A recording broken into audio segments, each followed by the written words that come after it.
አባዬ ለሚስቱ አበባ ይዞ እቤት ድረስ ከች ብሎ መጣ። ትሁትና ሚስታቸው እንግዲህ ደንግጠው እንደዚህ ቀጥ ብለው ቆሙ ማለት ነው። አባዬ በጣም ይቅርታ ስለጠፋው ችግር ገጥሞኝ ነው ታውቃላችሁ ሲል እንግዲህ አስተባብሎ አባዬ ከሚስቱ ጋራ እንደዚህ በደስታ እያሳለፈ እሷን በጣም ደስ ብሏት እግሩን እያጠበችው ትገኛለች ማለት ነው። እንግዲህ አባዬ ካለበት ውጣ ውረድ ተመለሰ ማለት ነው። ከዛ ሲመለስ ግን የሰማውን ነገር ፈጽሞ ማመን አቃተው። አቶ ናቲ ምን ሊያደርግ እንደነበረ ሁሉንም ነገር ተመስገን ነገረው ማለት ነው። ቆይ እንዴት ማለቴ ለምን? እኛም ግራ ተጋብተናል። ከትሁት ጋርም ተጣልተዋል በዚህ ጉዳይ። ይህ ልጅ እኔ ነኝ ግንባሩን ብዬ የምገላግለው። ከአሁን በኋላ እዚህ ቤት እንዲደርስ ራሱ አልፈቅድለትም ሲል እንግዲህ አባዬ በጣም ተናዶ ተናገረ ማለት ነው። ከዛ በኋላ እንግዲህ አባዬ ተረጋጋ፣ ነገሮችን በብልሃት ነው ማድረግ ያለብን እንጂ ቸኩለን የምናደርጋቸው ነገሮች የሉም። ስለዚህ ለእያንዳንዱ ነገር መጠንቀቅ አለብን አለው። ከዛ እንዴት ቆይ ምን አይነት አስመሳይ ሰው ነው? የእናቱ ቢጤ ይሄ እኮ የእናቱ ቢጤ ነው ብያለሁ። አዎ አባዬ የእናቱ ቢጤ ነው። እኔም ያልኩት ይሄንን ነው። አየህ ሁለቱም አንድ አይነቶች ናቸው። የኔ ልጅ አንቺንም እዚህ መከራ ውስጥ ስለከተትኩሽ በጣም ይቅርታ አባዬ። ይሄ ግዴታዬ ነው። ግን ይሄ አስመሳይ እስከ ዛሬ ሳይታወቅበት እንደዚሁ ሲያስመስል ኖረ። ከዚህ በኋላ ግን አታስብ፣ ምንም ነገር አያመጣም አለች ትሁቴ። ከዛ በኋላ ናቲ እንግዲህ አባዬ ወደ ቤት መመለሱ ሲሰማ ሰከም ሰከም ብሎ ሲመጣ ወዴት ነው አለችው። እድል እንዴ ደግሞ ከኋላ ይመጣሉ፣ ልትከለክይ ነው እንዴ? አይኔ ይውጣና እዚህ ቤት መግባት አትችልም አለችው። ለምን? ባለቤቱ መጥቷል። አንተማ ቤቱን በላዩ ላይ ልትሸጥበት ነበር አይደለ? ግን አልተሳካልህ። ባለቤቱ ተመልሶ መጥቷል። ምን? አዎ ምን ነው አቶ ናቲ በጣም ደነገጥክሳ? አባዬ መጣ? አዎ መጣ። ምን ነው አይመጣም ብለህ ነበር ቤቱን በላዩ ላይ ልትሸጥ ያሰብከው?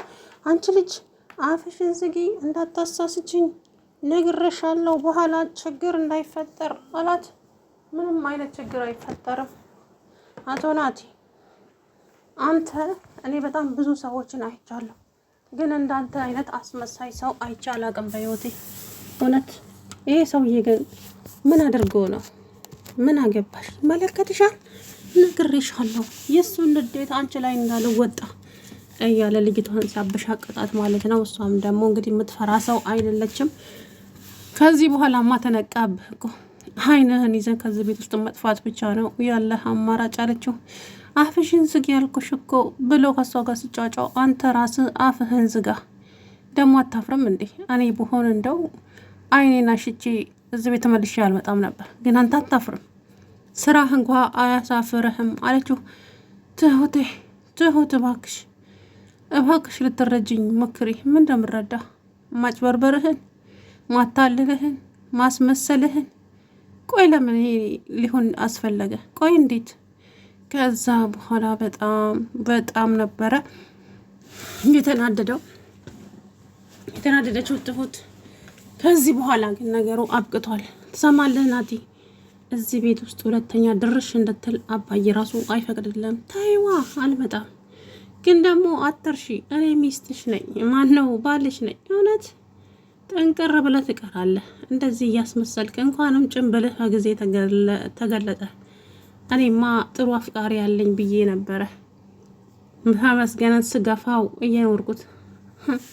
ምን ለማለት ፈልገሽ ነው? ምን ነው ልብሽ ወደ እሱ አይደላ እንዴ? ምን ቢያደላስ ምን ችግር አለው? የልጅ አባት እኮ ነው፣ ባሌ ነው ስትለው እንግዲህ ብው ብሎ ጨሰ ማለት ነው። አሀ እንደዛ ነው? አዎ እንደዛ ነው አቶ ናቲ። ከዚህ በኋላ አስመስላለሁ ወይ የሆነ ነገር እላለሁ የምትል ከሆነ እውነቴን ነው የምልህ። ሌላኛዋ ትሁት ትመጣለች ስትለው እንግዲህ በጣም ተናደደ ማለት ነው። እሰራላችኋለሁ ሁላችሁንም፣ እኔ ናቲ አይደለሁም፣ እንደዚህ እንዳሾፋችሁብኝ አትቀሩም ሲል እንግዲህ ያዙኝ ልቀቁኝ አለ ማለት ነው። አንዳንድ ጊዜ በገዛ ጥፋታችን ሰዎችን ተወቃሽ እናደርጋለን፣ ተጠያቂ እናደርጋለን። የራሱን ጥፋት ታዲያ ሰዎች ላይ አምጥቶ እንደው በቃ ያዙኝ ልቀቁኝ ነው ያለው። እውነቱን ለመናገር እንዴት እንደሆነ አይታችሁታል መቼም። ከዛ በኋላ አንድ ነገር እናገራለሁ ካልክ፣ የሆነ ነገር አደርጋለሁ ካልክ፣ የእውነቴን ነው የምልህ ከዚህ በኋላ ለማደርጋቸው ነገር ሪስክ እንኳ አልወስድም ማለች ትሁቴ። ከዛ ትሁት ቆይ እኔ እኮ እጮኛሽ ነኝ፣ ምን ተደጋግመዋለ ይሄንን ቃል 10 ጊዜ ስራ ፈት አለችውና ጥላ ወደ ቤት ገባች። ትሁት ስሜን እንዳጠራ አጭበርባሪ፣ ወይኔ መሰሪ አለች እንጂ መሰሪ ስትለው የእውነት በጣም ነው ያሳቀችኝ ትሁት ማለት ነው። እና ሰራችለት ለቶናቴ። ከዚህ በኋላ እንግዲህ አስመሳይነቱ ያው እሱ ግን አርፎ አይቀመጥም። አሁን ትሁትን የሆነ ነገር ለማድረግ እቅድ ያወጣል ማለት ነው። እድልዬም እንግዲህ አሁን ከትሁቴ ጋር ተስማምታለች። ትሁት እውነት ለመናገር ጠልታት ነበር በፊት። ምክንያቱም ተሙ ስትል ተሙዬ ትነጥቀኛለች ብላ ነበረ። ነገሩ ግን እሷ እንዳሰበችው አልሄደም ማለት ነው። ስለዚህ እሷ በወንድምነት ነው የቀረበችው። እሷ ደግሞ ያፈቀረችው መስሏት በጣም ተናዳ ነበር ማለት ነው። እና ትሁቴ እንግዲህ ዞሮ አብረን የምናየው ይሆናል። ከዚህ በኋላ ምን የሚፈጠር ይመስላችኋል? አላቅም። ከባድ ነገር እንደሚፈጠር አልጠራጠርም።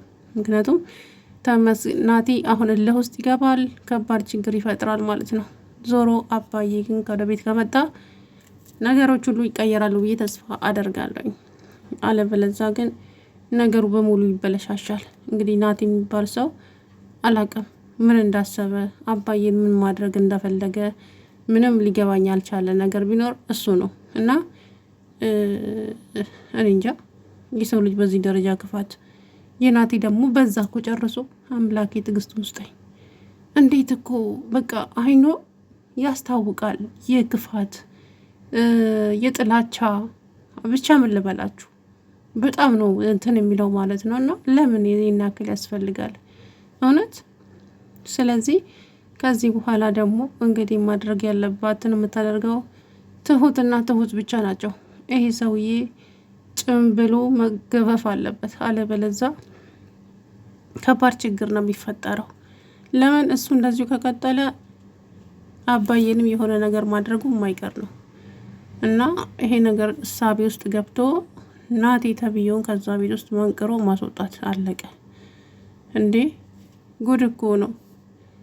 ያሳደግኩት ውሻ የሚባል ነገር አለና። ዞሮ ግን እንግዲህ አባዬ ወደ ቤት ተመልሰዋል።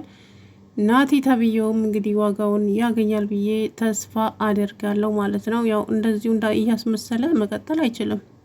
አሁን በነገራችን ላይ ትሁት ብቻ ነበረች አለቃችሁ። ትሁቴ ነቅታለች። አሁን ከዚህ በኋላ ምንም የሚፈጠር አይመስለኝም ማለት ነው። ምክንያቱም ሁሉንም ነገር አውቃበታለች፣ ውሸታም አስመሳይ እንደሆነ። ባለፈ ክፍልም እንግዲህ ለሴትየዋ ያልሆነ ስለተመስገን ክፉ ሲነግራት ትሁቴ በር ስር ቆማ ስትናገር ነበር። ምክንያቱም የሰማችው ደግሞ ቤቱ ልሸጠው ነው እና ለማንም እንዳትነግሪ የሚለውን ነገር ነበር የሰማው። ስለዚህ ያንን ነገር ደግሞ በሆዷ ይዛ ትላንትናም ለሴትየዋ ያልሆነ ነገር ነገራት። እሷም አመነች። እዛ ትሁቴ በጣም በቃ ስሜታዊ ሆና ነበር እየሮጠች የመጣችውና ሀሳብህ ምንድን ነው? ፍላጎትህስ ምንድን ነው? ቆይ ምንድን ነው የምትፈልገው ስትል እንግዲህ ትሁቴ በጣም ተናደደች ማለት ነው።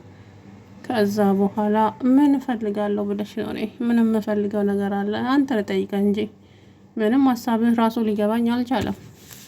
ያልሆነውን ነገር ሆኗል ብለህ ያለ ስራው ሰውን የምትወነጅለው ታመሃል እንዴ ስትለው እንግዲህ ብትጋለችበት ማለት ነው። ከዛ በኋላ አቶ ናቲ እኔ እንጃ ብቻ ማለት በዚህ ልክ በዚህ ደረጃ ክፋትን ለምን? በእውነት ነው የምላችሁና የሰው ልጅ ክፋቱ አላቅም፣ የምር ከባድ ነው፣ ለማሰብም የሚከብድ ነገር ነው። ዞሮ እንግዲህ አብረን የምናየው ነው የሚሆነው ማለት ነው። አባዬ ታዲያ በደስታ ለሚስታቸው አበባ ይዘውላት መጥተዋል ማለት ነው። እሷም ደግሞ ማስታወስ ችላለች። አውቆ እንደማያስታውስ ሰው ወደ ኋላ ልትመለስ ትፈልጋለች። አባዬ ሚስት በነገራችን ላይ ኃይለኛ ነገር ናትና እንግዲህ ልክ እሷ እንደ በደለኛና እንደ ጥፋተኛ ወይም እሷ እንደ ተበዳይ ሆና ሀክቷን ልትሰራ እያደረገች ነው ማለት ነው። ስለዚህ እያንዳንዱን ነገር ደግሞ ያው ዋጋ እንደሚያስከፍላት ታውቃለች ማለት ነው። እና ትሁቴ ከዚህ በኋላ እንግዲህ ምን አይነት እርምጃ እንደምትወስድ ለመገመት ይከብዳል። ናቲን ማጭበርበሩን፣ አስመሳይነቱን ሁሉንም ተረድታለች ካሁን በኋላ። እናም ናቲ ትሁትን ሊያታልላት በፍጹም አይችልም። ከዚህ በኋላ እሷ ነች እንደውም የምታጥበው በማታለል በማስመሰል ማለት ነው። ትሁት እርግጠኛ ነኝ ያው ናቲን ትበቅለዋለች። ለምን አባዬ ላይ ይሄ ሁሉ ቁማር ሲጫወት እንደነበረ ለአባዬ ያለው ጥላቻ። በነገራችን ላይ አባዬ መኪና ተገለበጠ ብሎ እንትን ሲል ራሱ የዛ ጊዜ በጣም ነበረ ፊቱን ያነበበችው። የተመስገንን ፊት ታያለች፣ የናትን ፊት ታያለች። እና እዚህ ጋር ሁሉንም ነገር አውቃለች። ግን አንድ ቀን ቆይ ጭንብሉ ይገፈፍና ከዛ በኋላ እማደርገውን ራሴ አውቃለሁ እያለች ነበር ለካ እሷ በልቧ። እሱንም ደግሞ ፈጽመዋለች ማለት ነው ትሁቴ። እናም አቶ ናቲ ከዚህ በኋላ አስፈላጊ ይሆናል ብዬ አላስብም። አባዬም እንግዲህ በደስታ ሴትዮዋ እግራቸውን እያጠበቻቸው ነው ማለት ነው። እንኳን ተመለስክልኝ የኔ ውድ ባል፣ ከብዙ አመታት በኋላ ተገናኘን። አጋጣሚ ሆኖ እኔ እዚህ ቤት ስደርስ ኮቴ ደረቅ ነው መሰለኝ፣ አንተ ደግሞ ችግር ገጠመ። እሱንም ፈጣሪን እናመሰግናለን ወደ ቤት ስለተመለስክ ብላ እንግዲህ እግሯን ሙልጭ አድርጋ አጠበችው የአባዬን ማለት ነው። ተመስገንና ትሁቴም በጣም ተደስተዋል በሆነው ነገር ማለት ነው። እውነት ደስ ይላል። ምክንያቱም ብዙ ዋጋ ተከፍሏል። ሰላም ውድና የተከበራችሁ የተስፋ ቻናል ቤተሰቦች እንዴት ናችሁ? አለው ደህና